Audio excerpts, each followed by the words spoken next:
Wang Yue has been in Kenya for more than a year now. Making that decision to come to a foreign country miles away was not an easy one, considering the huge cultural and language difference. But over time, she has adjusted, thanks in part to social media.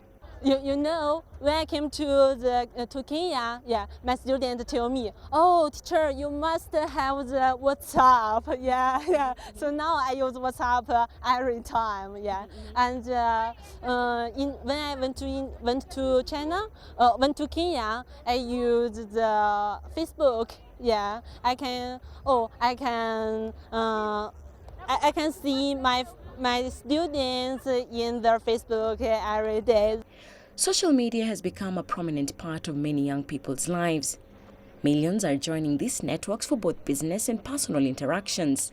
Africa has not been left behind, and it's also being projected that with Asia, the number of social media users will more than double in the next 10 years. This growth is having a great impact on ties between Africa and China.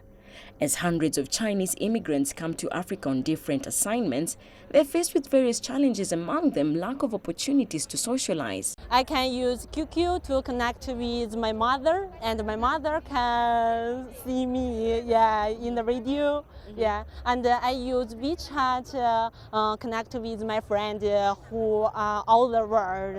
Although users in both regions have enlisted in different platforms, somehow they're finding a way to keep in touch and discuss issues affecting both regions. Most Chinese in Africa are able to share their experiences with those back home. Africans too are finding new markets in China for their goods and services through contacts maintained on social networks. The Kenya Tourism Board, which has intensified its campaign to attract visitors from the Asian market, recently advertised on the popular Chinese social network Weibo. For us, it was a more effective way of advertising because it's not too expensive. We were there for 3 months. It didn't cost even a percentage of what it would have cost for outdoor advertising. And again, the reach. We reached a big segment. They have about 3 million people for the campaign who registered actually for our campaign in terms of competitions. So having that captive audience of 3 million people running and sharing information and sharing photos was a very good captive audience, which we wouldn't have perhaps afforded if we were to go, above the line.